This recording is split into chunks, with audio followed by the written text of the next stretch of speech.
Hi everyone, welcome to Historically Speaking, an online YouTube history channel focused on the history of various institutions and professionals, how history intersects with education, culture, media, and the world around us. I'm Karen Yang, your host, and today joining us is Lessa Pelayo-Lozada. If I said that correctly. And she is the head of the American Library Association.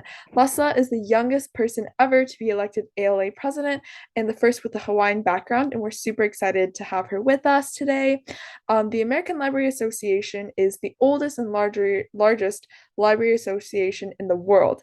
Founded on October 6, 1876, during the Centennial Exposition in Philadelphia, the mission of the ALA is to provide leadership for the development, promotion, and improvement in library and information services and the profession of librarianship in order to enhance learning and ensure access to information for all. Today it has 18 offices and creates like international conferences and all of these really cool programs, which I'm super excited to talk about today.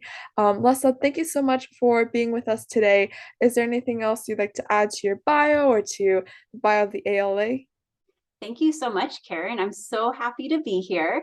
I would just also add that I'm the Adult Services Assistant Manager at the Palos Verdes Library District in Southern California. So the role of ALA President is a volunteer one. So I get to work at the same time.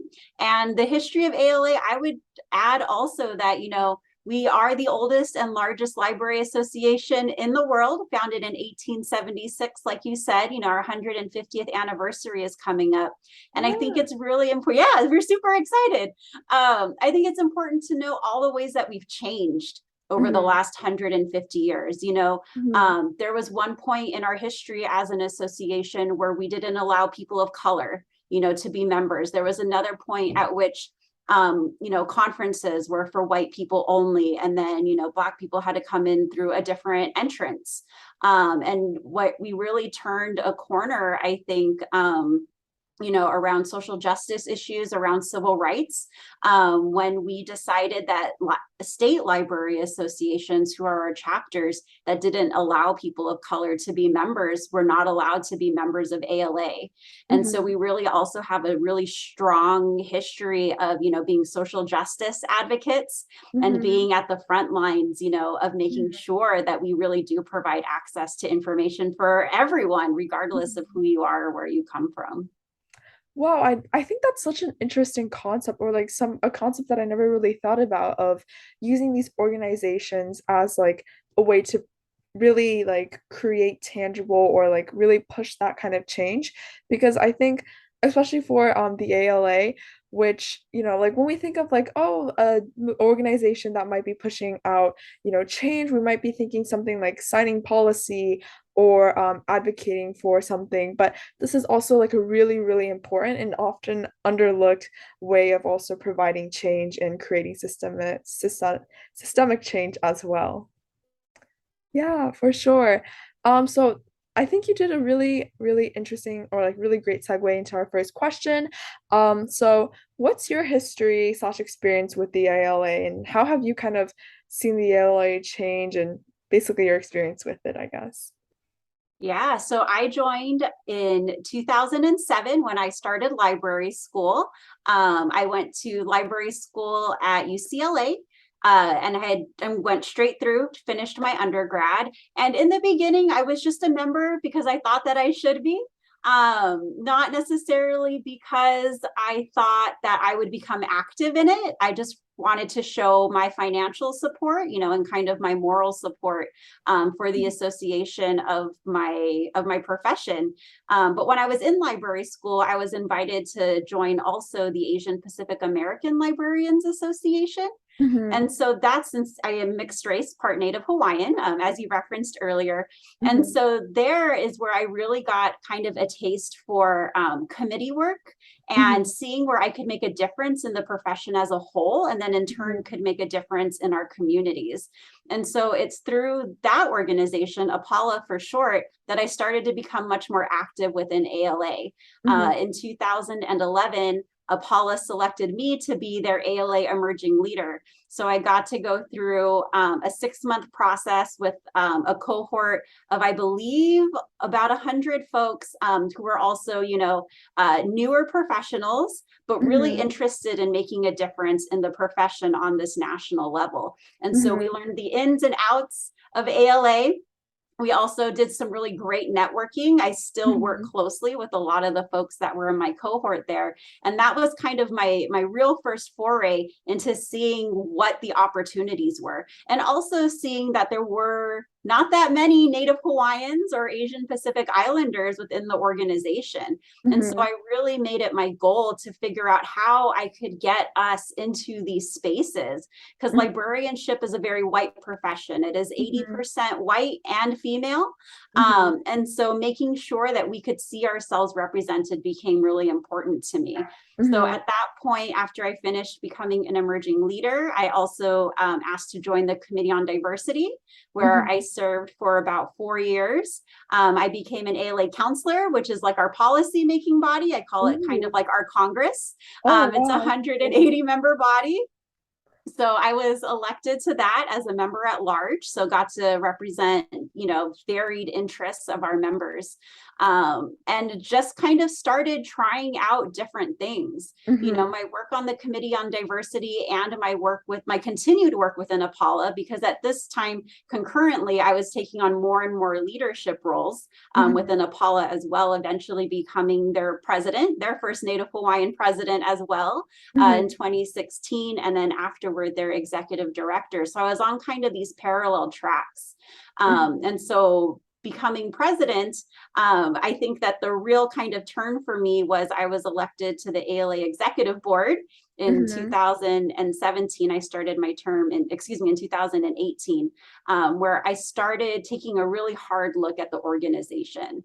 And so I chaired a committee with one of the longest names ever, the Steering Committee on Organizational Effectiveness. Oh, Right? wow. We called it SCOE for short, SCOE, however you want to pronounce that.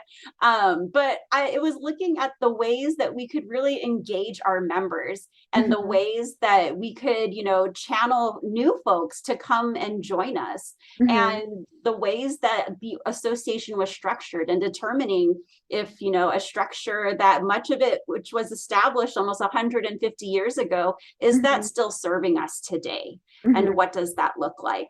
And Mm-hmm. how can we improve upon it? Mm-hmm. So I worked on that for 2 years while I was on the ALA executive board. And then at the beginning of the pandemic, I decided that I wanted to run for ALA president, because I wanted to, really focus on library workers and the Mm-hmm. experiences that we were having. We Mm-hmm. libraries as institutions, not many of us really got to work from home, because we had to be out there for our communities, and we had to, Mm-hmm. provide access to the internet and make sure that kids were able to go to school, online school For every day, sure, for and sure. do their homework and stuff. So that really inspired me to run for president. And then I won. And here I am today talking to you. Yay! Oh my God. Yeah. Wow, I think that first of all, I love your experience with the ALA and how you kind of like you've definitely really, really like pursued everything. It seems like you take on a lot of these different opportunities, which is number one, so cool and so, so valuable in terms of just figuring out what you're most passionate about. And as someone who's like trying to do that, I guess, and looking forward to doing that in the next couple of years as well. I think that's just something like on a personal level to really emulate as well. And I also really liked how, you ran for ALA president with like the library workers and the community kind of like in mind. Because as we kind of alluded in the introduction, where in ALA history, where it was like, oh, like if the state library was not going to join us, because of racist or different policies that were not necessarily correct during that time, and correct to today, I think that it really shows that, libraries and these institutions for public service can really serve the community in so many different ways that we don't really think of or we take for granted until something like COVID happens, or something that just like greatly alters what's going on, just changes our viewpoints or something like that. Absolutely. And just Yeah. one quick note, Karen, on trying lots of different things to find your passion. I think Mhm. that that is key across the board, no matter what you're looking for, Mhm. or what you're trying to do, because it helped me within the association, but it's also helped me as a librarian. When I started, I wanted to be a children's librarian and Mhm. then be a branch manager and then get my PhD and then teach library school. And that was going to be my path. But through ALA and other areas, I've had such enriching experiences to really see what all the different opportunities that I never even knew were available to me Mhm. were. And so it's taken me on a completely different path than I originally intended, but a really fun one too. So just Yeah, wanted to add that. yeah, that's I think like so many things never really go according to how we plan them. And it's just like you kind of like eventually you look back and you're like, wow, that's such like a cool and unique route that I took. And like I'm still so satisfied with where I am. And I think that is super, super cool. And I think the ALA also does afford so many of those opportunities as well, which sounds really, really awesome for sure. My second question is kind of like a build off of the first in terms of, kind of helping the ALA stay relevant today. So I guess you kind of alluded to this already, but how has the ALA like changed, or in which ways did it kind of change to become the way it is today, or to cater to today's world of libraries?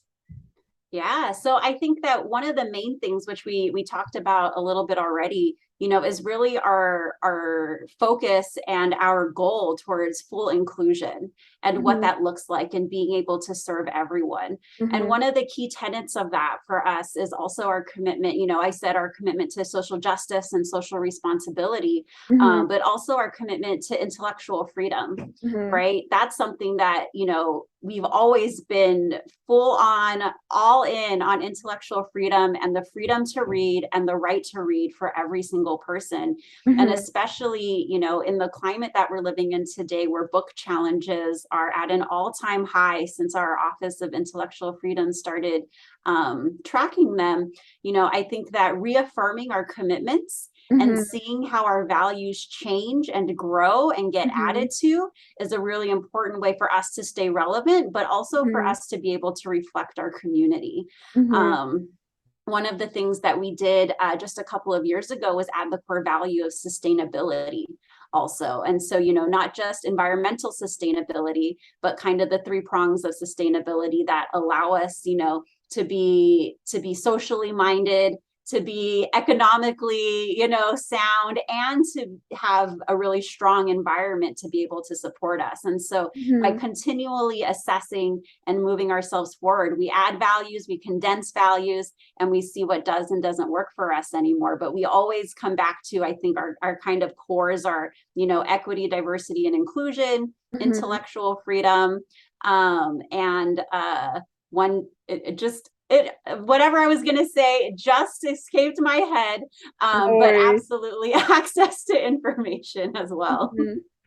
For sure. I think I'm really glad that you brought up the idea of like censorship or like these banned books, because when I was looking at the ALA website, that was kind of like the first page I immediately went to. I think it was like top 10 like most banned books or something like as of now or like recently. And I think that I'm really glad that you brought up this whole entire point about how the ALA and how libraries in general should kind of serve as this idea or as this like keeper of intellectual freedom or information for all.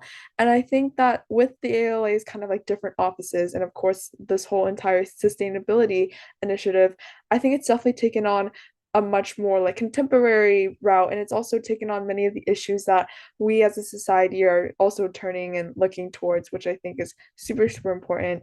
And yeah, I just really like how you definitely talked about how like we're adding all of these values, and it's kind of just like we're just becoming more cognizant of the community and just adding more of these voices and adding more of these ideas as well, which is super, super cool.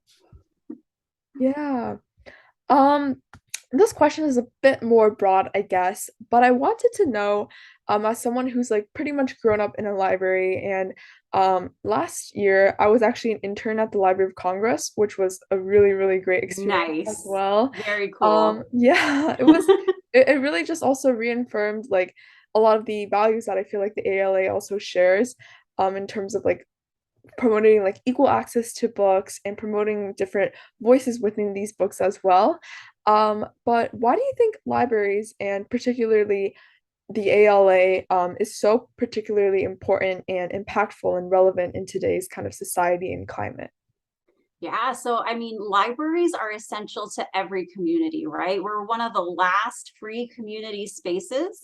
I'm thinking public libraries specifically here, but also academic libraries, school libraries, special libraries are open also, to a lot of different populations to be able to encourage folks to learn, to Mhm. grow, to transform, and to be whatever they want to be, especially the public library, regardless of your economic situation, regardless of your background, the public library is here for you. And it's also Mhm. here for entertainment value, right? Like entertainment isn't free. And Mhm. so to be able to channel the different cultural aspects as well, the library is really one of those great connectors.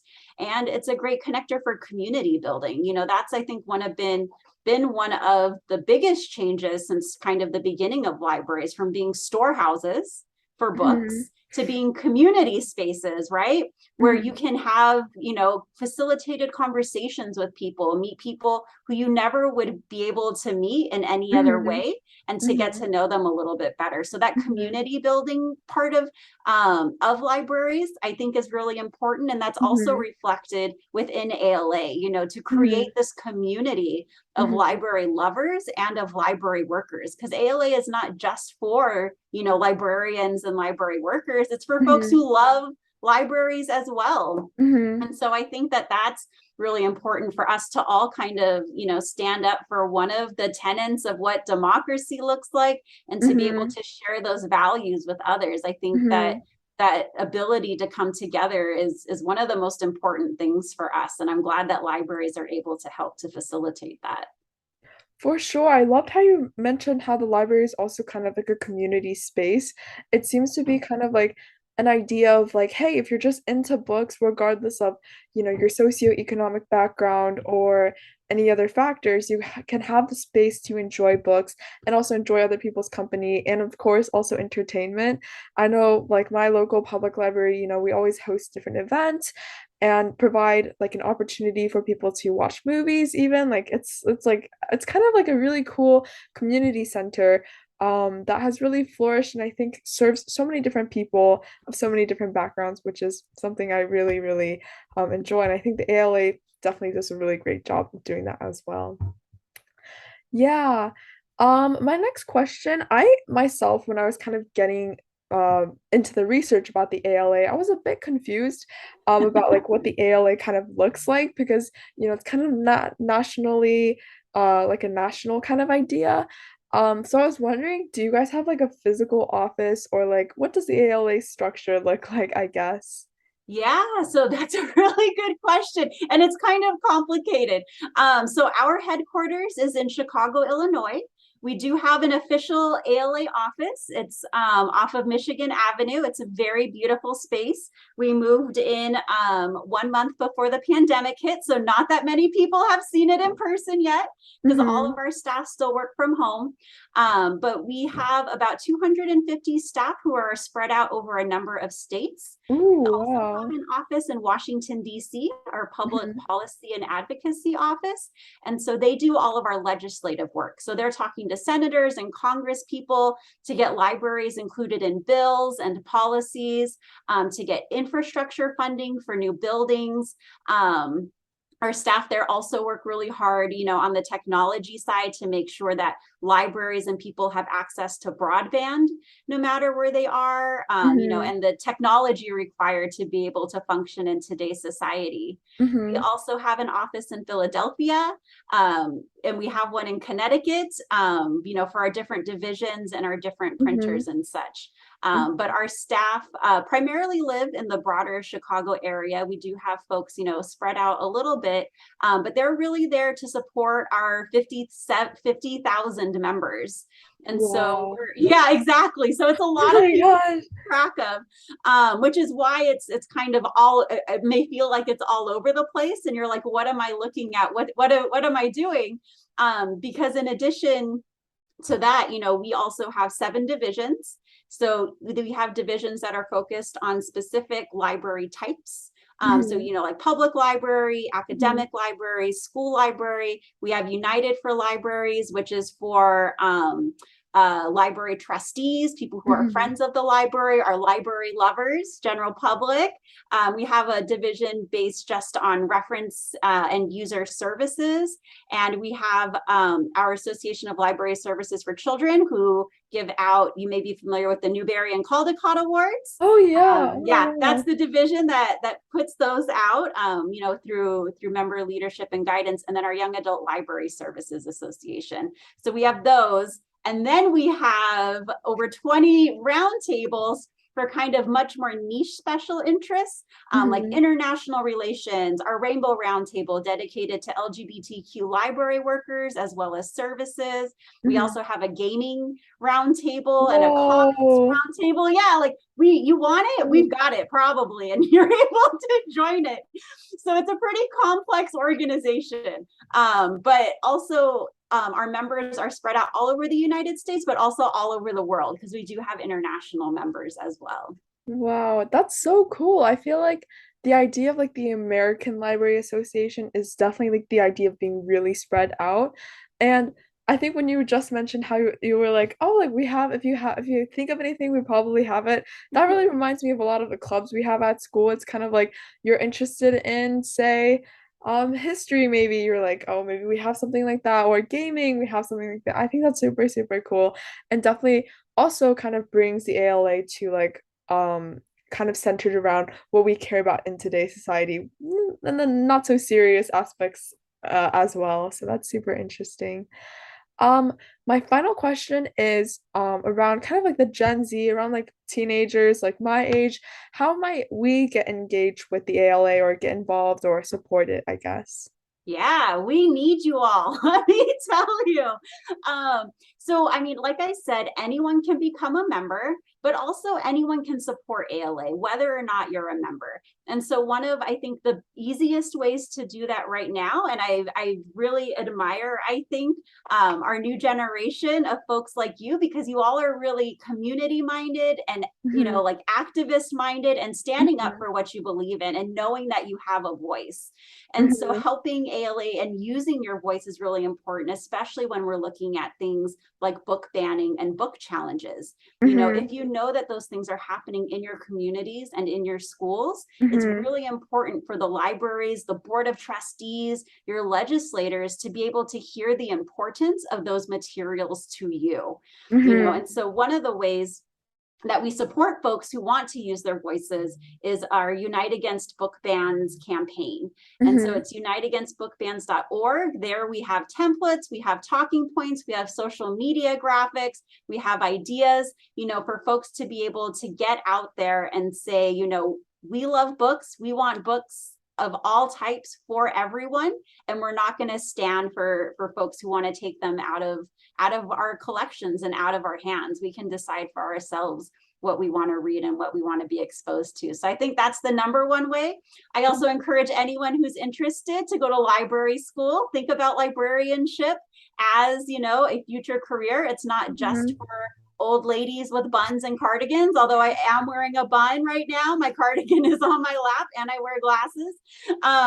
We really need more folks, I think, who are just really excited and passionate about communities and literacy. And I hope that you all will join us, either in ALA, in the profession, or at your local public library as well, because they'll love to have you. That is so great. I think that definitely, I'm really hoping, I've definitely engaged with a lot of teen interns who are really, really passionate about library science.